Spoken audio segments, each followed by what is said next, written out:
This is A Geek Leader.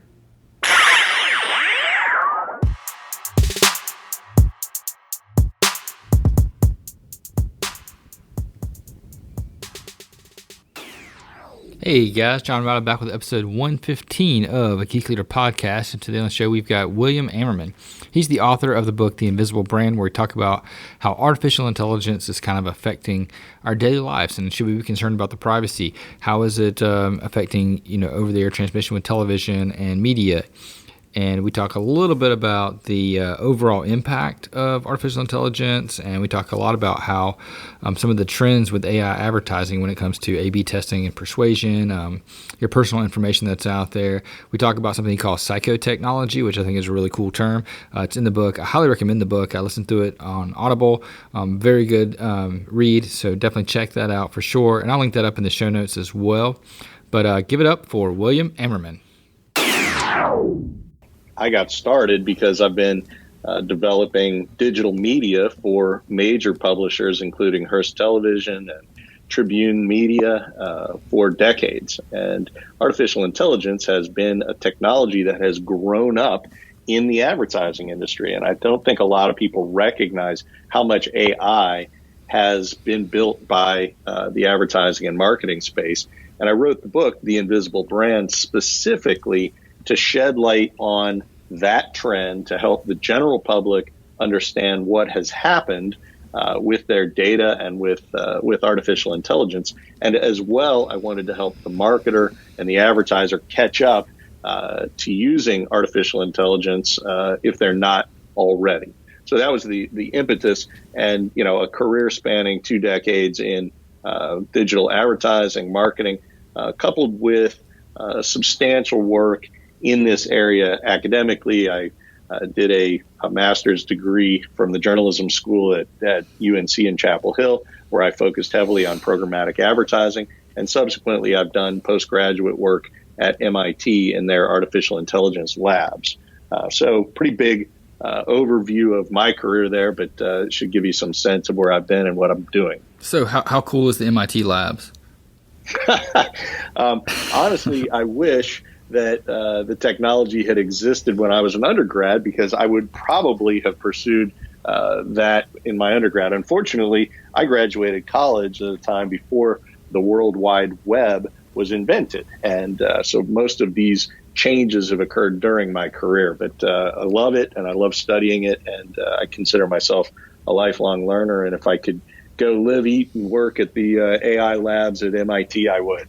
Yeah, it's so fascinating to me. I've been reading a lot about digital transformation and kind of the business side of some of that stuff. And then when I picked up your book and started diving through, it was just like an eye opener to, oh man, how can artificial intelligence affect these parts of the business, and how can it affect this thing and that thing? And then I started getting a little bit scared about all the privacy impacts. Can you talk a little bit about how artificial intelligence and all the data that we're collecting through the World Wide Web and our phones and everything else is kind of affecting us? And what should we be concerned or what? Well, I think with any new technology, there are opportunities as well as risks. And I think that we deserve to be familiar with both and think in terms of what are the opportunities, what are the things that present us with real, true growth challenges and ways that we can better our own lives and the lives of those around us, while at the same time being aware that there are risks, and the risks that are inherent with this technology to both invade our privacy and to manipulate us. And so balancing that is a matter of education, making certain that the public is familiar with the tools and tactics that are being used, the possibility of using this technology for good, and the possibility for using this type of technology for less positive benefits, shall we say. So what are some of the things that you talk about in the book that people may not be aware of when it comes to what's actually available with AI? Is it like the Skynet, or is it just something very simple like Alexa? Like where are we really today?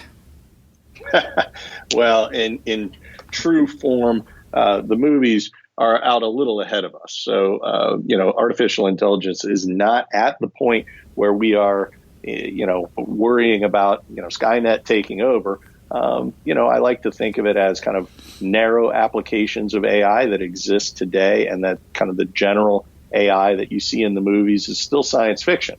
But increasingly, it won't be science fiction forever. But in terms of the narrow applications, I have defined 4 trends within advertising that at one level or another are already at work changing how we perceive the media and changing who we are and what we buy and how we act. So let me kind of lay those out real quickly. The first is personalized information. So the information that you consume is increasingly personalized for you, for John, for Bill. So as we consume media, we are being presented with information that is there intentionally to keep our attention.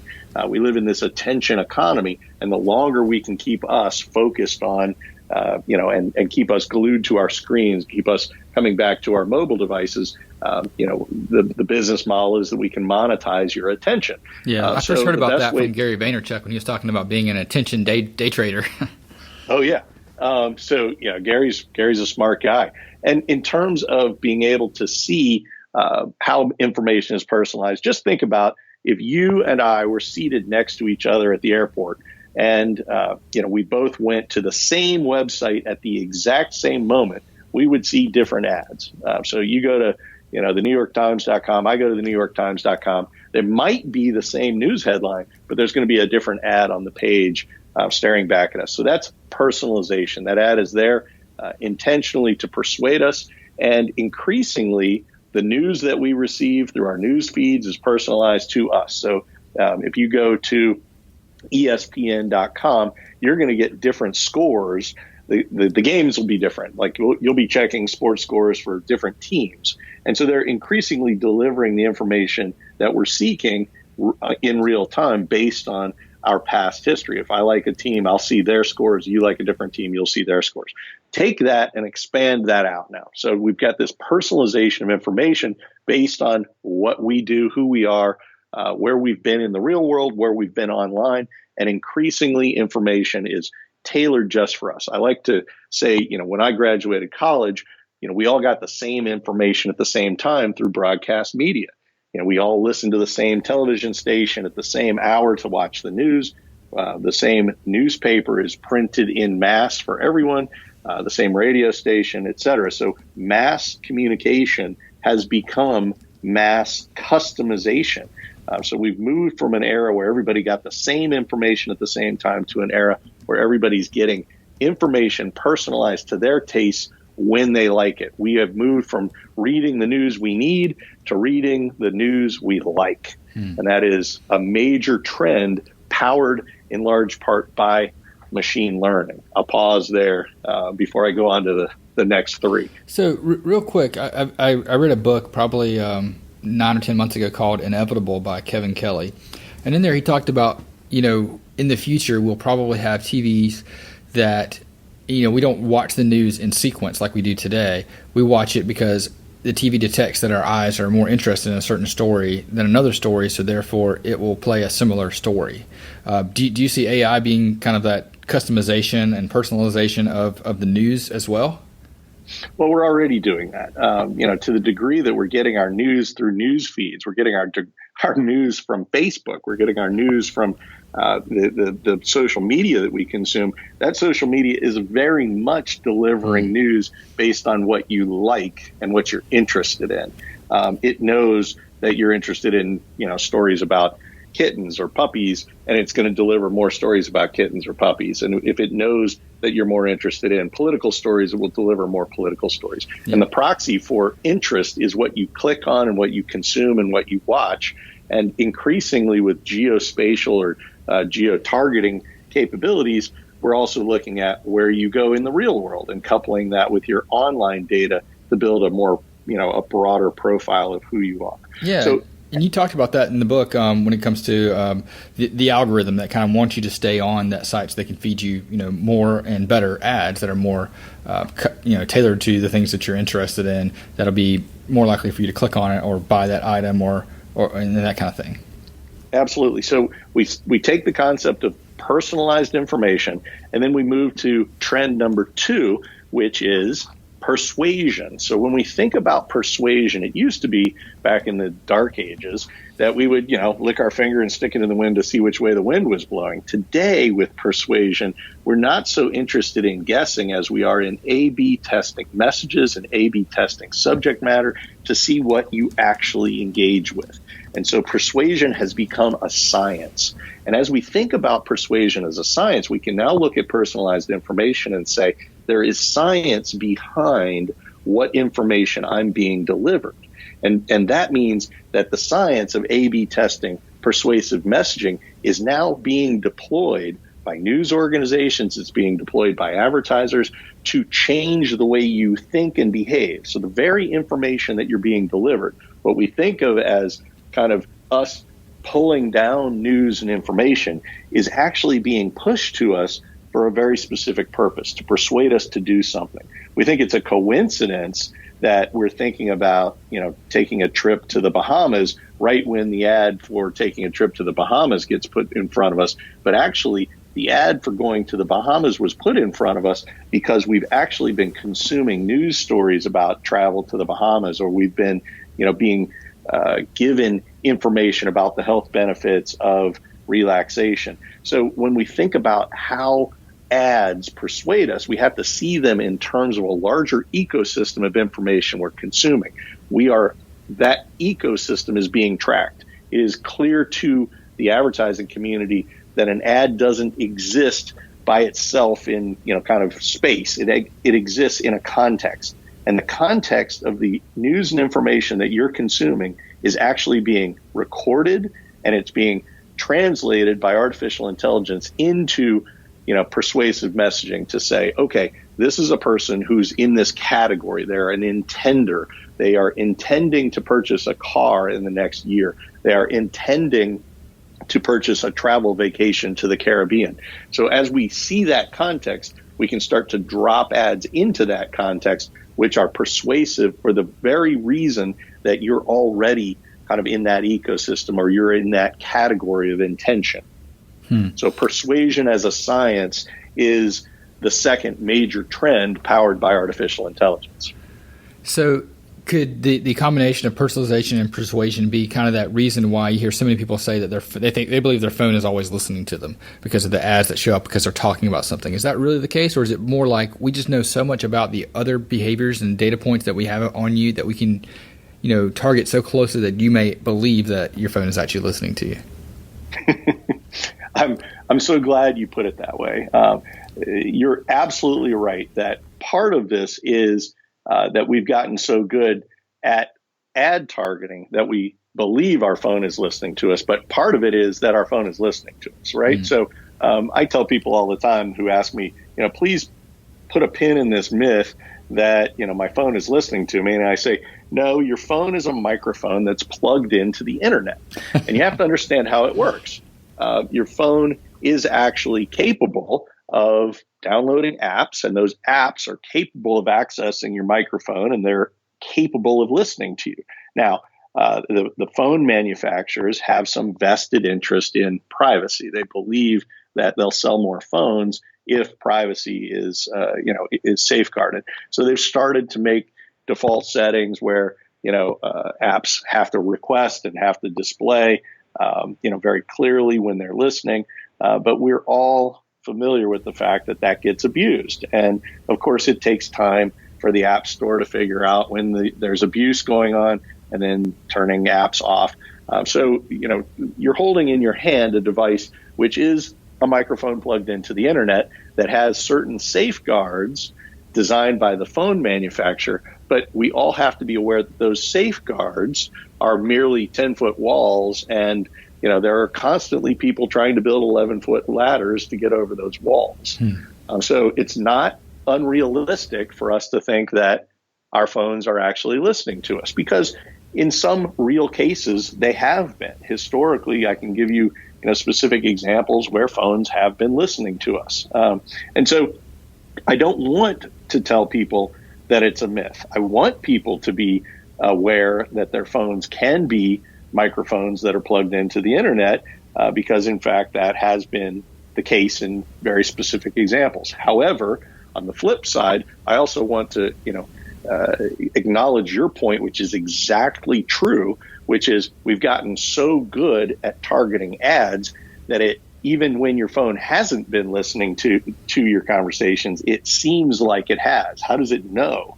Well, again, it goes back to this ecosystem of information you've been consuming. We can make certain predictions using algorithms about your behavior, and we can start to see that people like you have taken the following actions. People who have shown these signals in the data have purchased, vacations to, the Bahamas. And when we see those signals in one person, we can then say, okay, we might want to put an ad in front of the next person who exhibits those same signals, because they might be easily persuaded to take a trip to the Bahamas because they're already predisposed for that. Yeah, it reminds me of a story. So I had some friends come over. Actually, I think I don't remember if we went to their house or they came over, but we just got back from our trip. We took our kids to the Nickelodeon resort. And, of course, we did a lot of Googling and searching about it and, going to YouTube and everything else and watching videos. And we went and we talked to our friends about it. And they said, we've never searched for that. But all of a sudden we started seeing ads for the Nickelodeon resort. It must have listened to our conversation. I said, no, more likely that it recognized that my geolocation was in your presence, that we were at the same place. And I had searched a lot for that. So it assumes that you may be interested in that as well because we're at the same place. And it knows that I'm searching for it right now.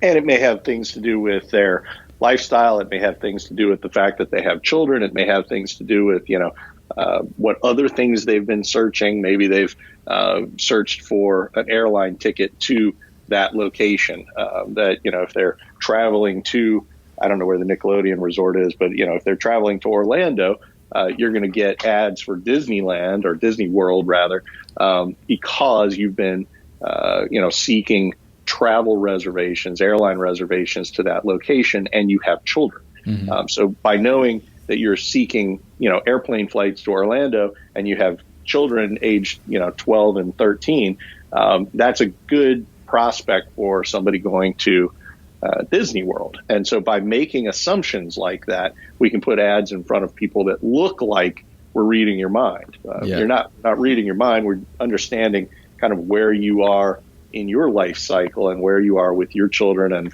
the stage of consumption that you're experiencing is like the stage of consumption other people have experienced. And so we can start to pair that up and suggest, okay, we're going to put the right kind of information in front of you at the right time. Awesome. All right, so what's trend number 3? Trend number 3 is that we've now got machine learning, which is a branch of artificial intelligence, and machine learning is capable of tying these things together. So we've got persuasion as a science. We're able to look at A/B testing messaging. We're able to communicate just in time with you specifically. And now we've got a machine that learns how to persuade you using personalized information. So not only do we have the information about what everybody else has done, but now we're looking specifically at you and we're learning what works and what doesn't work.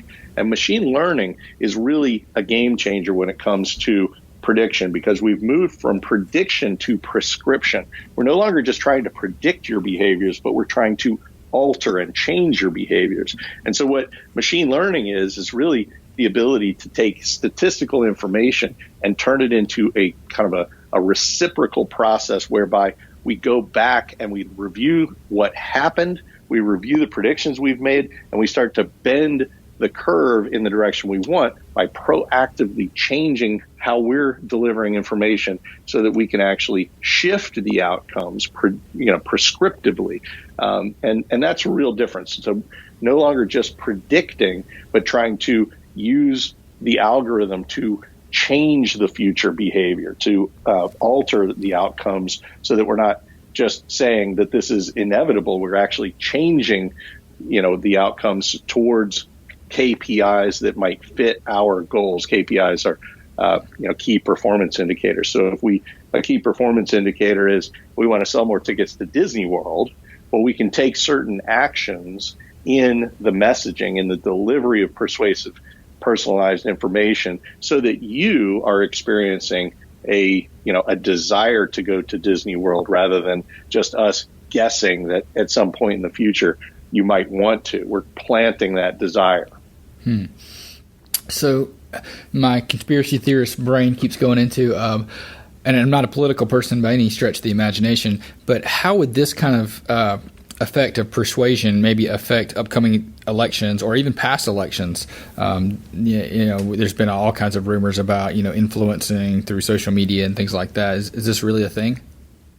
Yeah, perennially, or every election cycle, one party or another brags that they have been the masters of the digital domain, and of course, this has been going on for a decade, where progressively each campaign election, one side or the other claims victory based on their mastery of the digital domain. Things haven't changed from that perspective. What has changed is the tools have become more powerful. And just in the United States, we certainly have a lot of social media consumption. And we can think that, in fact, social media has a big impact on elections. And the better social media gets at delivering personalized information, the more impactful that effect will become. We are all, to some degree, in our own filter bubbles. We consume information that we like, and then we share information that we like with the like-minded, right? So if I like you and you and I get along really well, it's reasonable to believe that we're going to share some things in common. The things I share that you read then increases the likelihood that you will read the next thing that I share. And so we tend to get into a bubble where we share things with the like-minded consume information that is like what they already have consumed. And so, increasingly we are isolated from other ideas because we're constantly getting, our own viewpoints reinforced by the information that we receive. This creates a polarization. People, have noted that, the public seems to be more polarized than it used to be. And I have to agree with that. Now, if you go back historically, we're not as polarized as we were during the Civil War. I don't even think we're as polarized as we were in the 1960s. But there is a sense that we are more polarized today than we were 20 years ago. Yeah, I get that. It's kind of like an echo chamber that we've created through our likes in this algorithm that's just showing us more of the things that we're interested in. Very much so. And the more we reward the system by consuming that information, the more that system's going to feed it back to us. So if we're being scored based on the information we consume, the score for that certain type of information goes up each time we consume it. The likelihood that we're going to get more of that type of information goes up and goes up and goes up. I'll tell you something interesting. So Tim Berners-Lee, who is famously the father of the World Wide Web, gave an interview earlier this year in which he said, when you put in a drop of love into Twitter, it seems to dissipate. But when you put in a drop of hatred, it seems to propagate more strongly. And I have to say that I agree with that. It seems that, one of the things that we tend to be motivated by is things that make us angry. And so one of the things I worry about, and I think what Tim was worrying about with that brilliant quote, was that we tend to get more of what we like. We tend to get more of what we seek out. And if what we're seeking out is anger, if what we're seeking out is hatred, then we're going to get more of it. And so if we find ourselves really thinking in terms of those bad guys, it doesn't matter whether we're Republicans, independents, Democrats, or other political parties, socialists, whatnot. But if we start looking at the world in terms of those bad guys, those evil people, we're probably doing that through social media. We're probably exacerbating that by consuming more information that appeals to that sense of anger. And so if we feel ourselves getting angrier, we're probably experiencing what I call the invisible brand. And the name of the book, of course, The Invisible Brand, is a reference to these forces that are operating on us invisibly. There are interests, both political interests, politicians, governments, institutions, as well as brands themselves, who are trying to influence us using this technology. And if we start to feel certain changes in the way we feel, it's very likely, I argue in the book, that is the result of experiencing the invisible brand at work in our own lives. So how do we know when it's just something we really want or something we've been influenced, or does that even matter? I think that's a really good question, and it's becoming harder for us to tell. And that's one of the reasons that, in reading The Invisible Brand, I wanted to flesh out exactly how the technology works, because I want people to become more discerning of these hidden forces in their own lives. Is this something that I really wanted? Is this an idea that's been planted in my mind? Am I being manipulated, or am I having a genuine experience? Is there authenticity here, or is this contrived?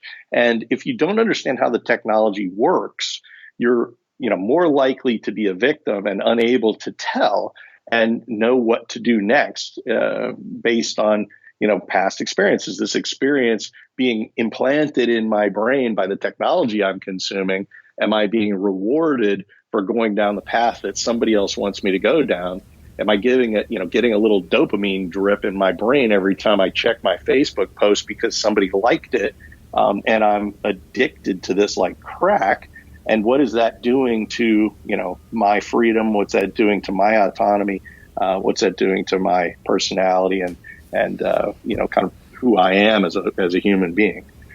Which leads me to the fourth major trend, which is that we are now talking to our devices using what's called natural language processing.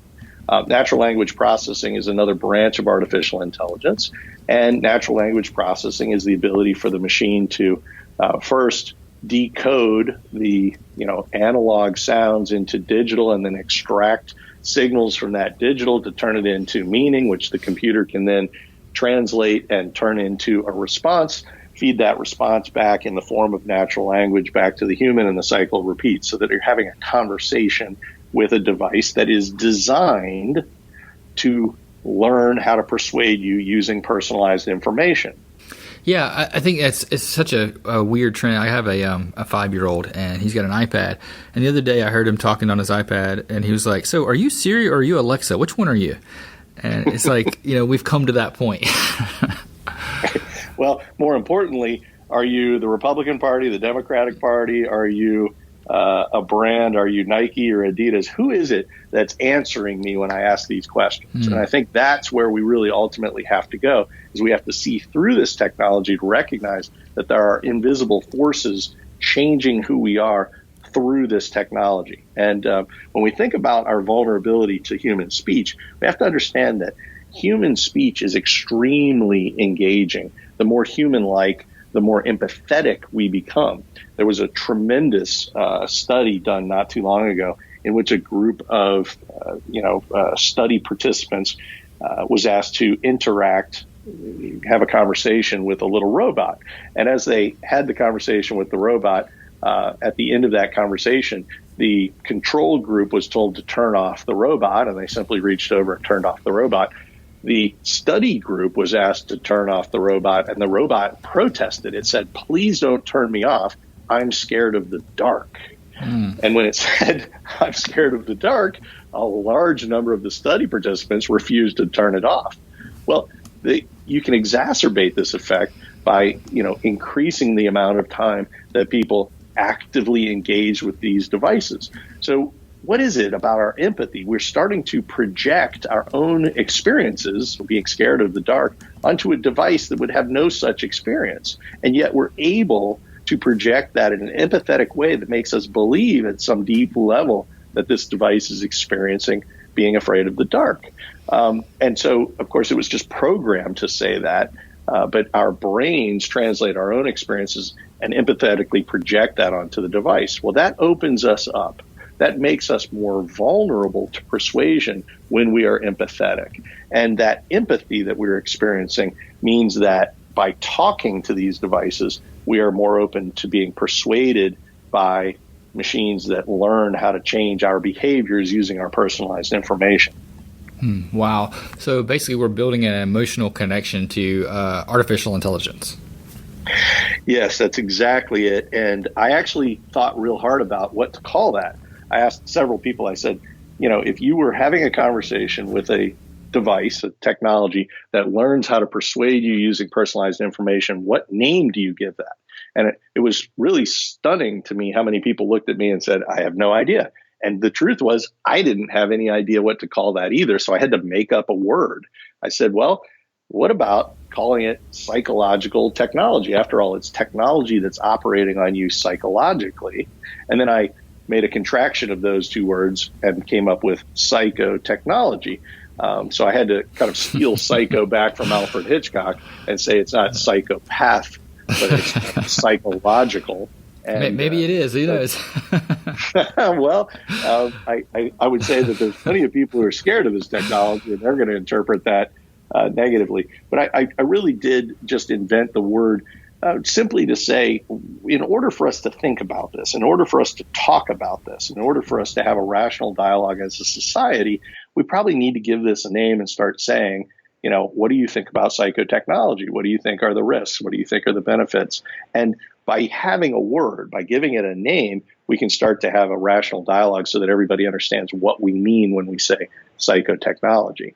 Yeah. So I don't know, when I first read that in the book, in psychotechnology, I kind of chuckled a little bit and I thought, wow, is this going to be that scary, or is it more like really psychological? And then the more you dove into the book, the more I kind of read about how the science behind influence and the science behind behaviors and modifying that. It was so fascinating to see how we humans can do something to a certain extent, but when we put it with artificial intelligence and machine learning, it amplifies that to such a magnitude that it's almost unthinkable. Take the example of a human being who is trained as a radiologist to read X-rays.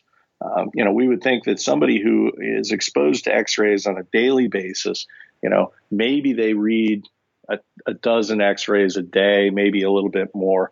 They might read a couple thousand X-rays a year over the course of their career.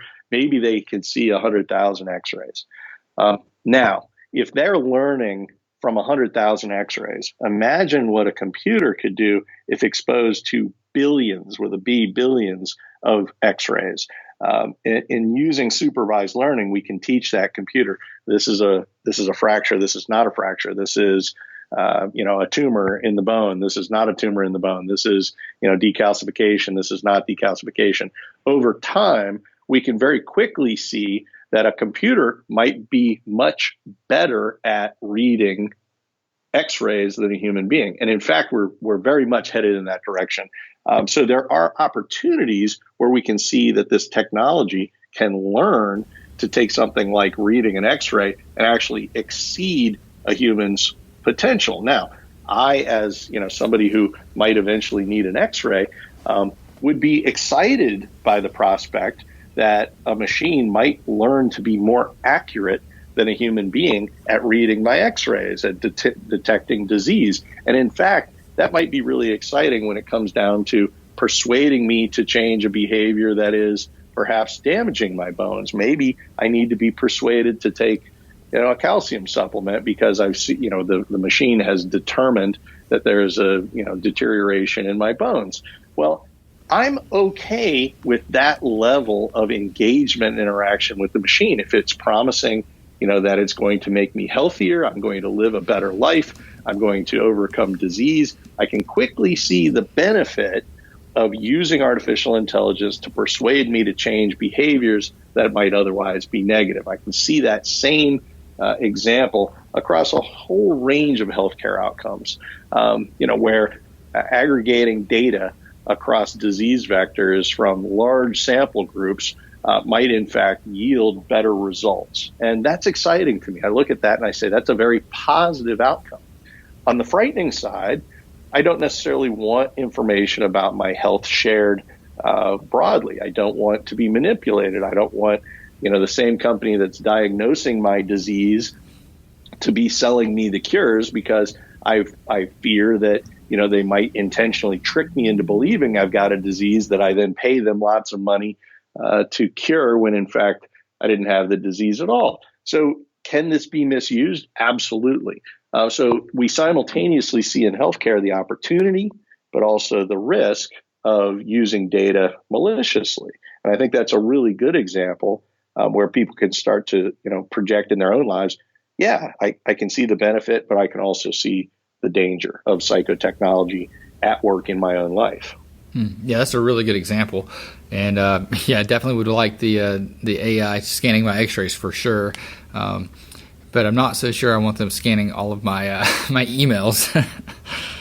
Right. And I think, there's a good reason for us to have that fear.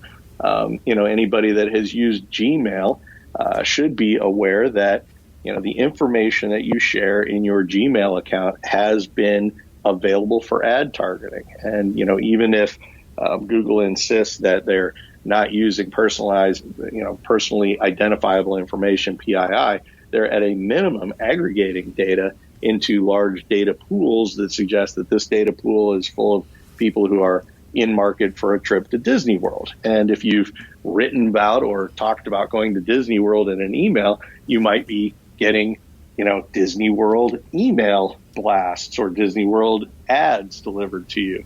And so, the fact that you're expressing these desires through something that you think is personal, like email, may in fact be, harvested by, these large corporations to deliver information, in another form. What about your calendar? What about your Facebook posts? You can bet that all of it's being looked at and all of it is being used to deliver ads. Now, that's not to say that, Facebook is transferring that personally identifiable information to the advertiser. They're simply telling the advertiser, we will put your ad in front of people who are likely in market to buy a car. But where are they getting that data? They're getting that data from information that you're providing through your access to their services. Yeah, that's wow. That's pretty deep stuff. So how can people like me, like IT leaders or managers or software developers, use this information in our daily jobs? Well, first, I think, it is a matter of educating ourselves about kind of the potential for abuse and developing some ethics around the right way to use information. I think if you think about it in terms of a capitalist economy, one of the things that should be obvious to you is that misuse of this information can be punishable by very severe, consumer feedback, and by feedback I mean boycotting. I mean not buying your products or not participating in your programs. So number one is to understand that the consumer is increasingly aware of the use of personalized information to change the way they think and behave. And of course, that's what I'm trying to shine a bright light on, is this kind of invisible force in our lives and make sure people can see the invisible. But as an IT professional, I think it is important for you to stand up in the meeting and say, okay, what happens if consumers knew we were doing this? That should be a really obvious question. If consumers are fine with you doing it, if the trade-off between the service you're providing and the information you're collecting is well understood, that the consumer is informed and that they're in consent with the use of the information to provide some service, great. If, on the other hand, you're crossing the creepy line and the consumer isn't going to be happy, I think you have an ethical responsibility to your employer and to the consumer more broadly to say, time out, we need to make this more clear. So let me kind of spell that out in more detail. Mm-hmm. If you are running a doggy daycare where people board their pets, you, John, have a right to information about me and my dog. You have a right to information about, how I can be reached in case of an emergency, how much money I'm willing to spend if my dog becomes sick, where I'm going, how long I'll be gone, right? So you have a right to information about me as a result of our business relationship. And most of us understand the necessity for that information exchange. We're perfectly willing to give you, the business owner, certain personal information because we know that it's in our own best interest or in our pet's best interest in the case of this example, if we can be reached, if we can be contacted, if people know where we are and how long we'll be gone. On the other hand, there are certain circumstances where I wouldn't want you, the pet store owner, to share that information. I certainly don't want you to give it to the bad guys who know I'll be out of town and know when to rob my house. So we can, quickly see in that little limited example that there's this gray area. If you think about it as a Venn diagram, there's this intersection between my data and your data where we both have a right to have certain information about each other, but that we also want a wall of separation between that data that we agree should be shared and your ability as the business owner to then share that information with other people. So, there's a lot of strategies for defining this stuff, but I think we can all agree that, there's a gray area. There are finite boundaries, but we haven't fully fleshed out what is my data and what is your data and how it can be used. I'll give you another example. Mm-hmm. If in the world of self-driving cars, you're driving down the road and there's a car coming at you from the other direction, do you want that car to know where you are? Well, I do, because I don't want to get run over, right? I want that car to know my location, but I might not want my location to be known by everybody on the planet. I don't necessarily want people to know, when I'm out of town. I don't necessarily want people to know that nobody's at my house right now. So there are certain times when your location should be known, and when we all could agree, yes, I don't want to be invisible when I'm traveling down the highway, but at the same time, we recognize that there should be a wall of separation about who gets access to that information and why. So when we start to think about the gray areas where businesses have a right to certain types of information and consumers have a right to certain types of protections, we start to see a pattern emerge that says, okay, I, as a business owner, need to ensure that the collection of data and the use of data is transparent to the consumer. And I, as a consumer, have a right to know how my data is being used so that I can make decisions about whether or not I want to trade my personal information with this business in exchange for a service.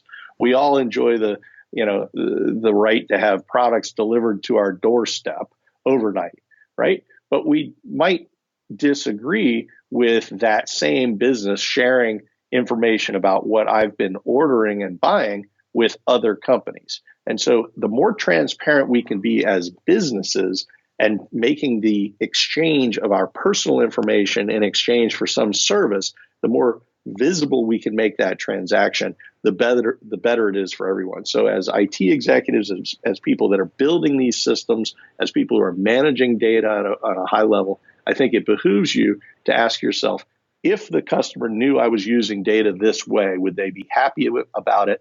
And ensure that, in fact, the consumer, your customer, does, in fact, know how you're using the information, that it's clear in their minds, and that there isn't going to be some radical backlash against you penalizing you in the marketplace for the way you've used data. Yeah, and with the new privacy laws, like with GDPR and the California Consumer Privacy Act coming out, I mean, all this it's probably going to come out anyway, so you might as well be transparent about it now and make sure that you're doing the right things.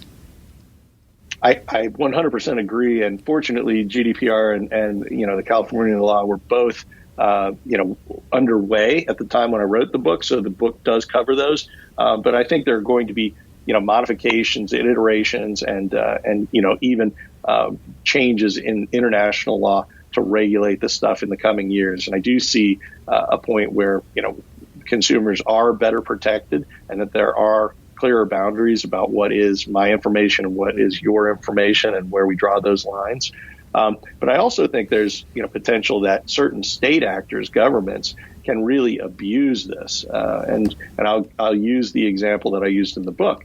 One of the things that if you're a fan of dystopian literature, you might be aware that China is working on a social credit system that literally rewards you based on kind of merit for towing the party line, for being pro-China and being pro-Communist Party, and that they're looking to ways to actually reward you with transportation and housing and food and benefits, and simultaneously penalizing you by deducting your social credits for behaviors that they would consider against the state or against the party.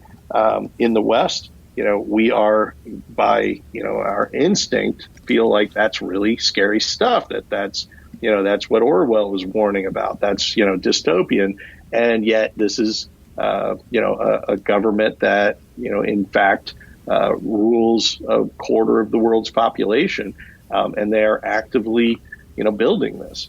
So when we think about the collection of data and the regulation of data by government, I don't want everybody to naturally, instinctively believe that government regulation of data is by necessity a positive thing. I think that there are very explicit dangers with government regulation of data. So I don't want to leave people with the impression that all regulation is a good thing. That some of what governments can do with this information, how they regulate it and manage it, can be in fact used against citizens to manipulate them and to penalize them in their personal lives for their social beliefs. Yeah, no, I think you're absolutely right. It's one of those things we got to, as a general population, we need to be aware of this stuff and just stay on top of it.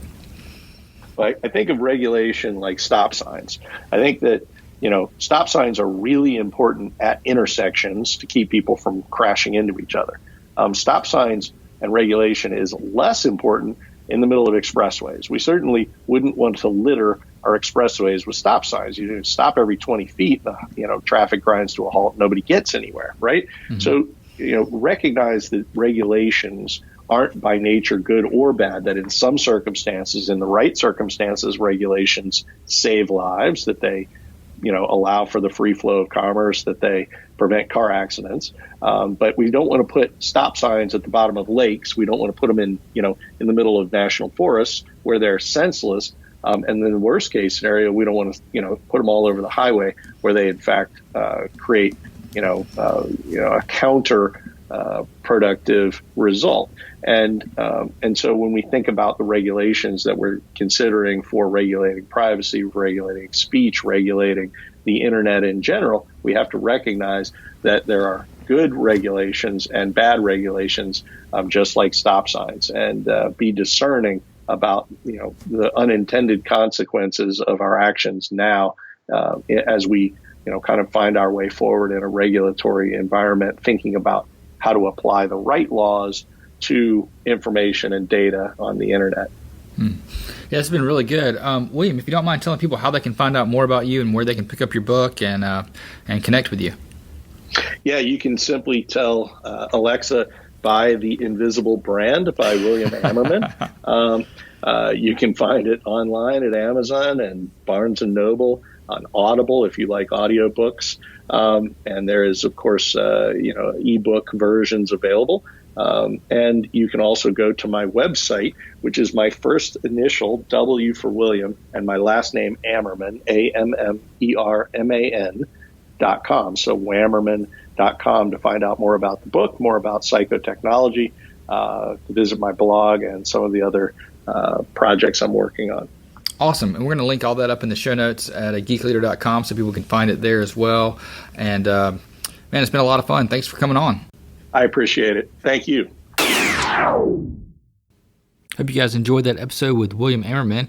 If so, head on over to a Geek Leader podcast and check out the link to his book. It's going to be on a new page we created that are books of all of our guests on the show, so check that out there. Also, be sure to let him know on Twitter and give us a rating and review in Apple Podcasts or wherever you listen to podcasts. With that being said, I want to go ahead and read another review.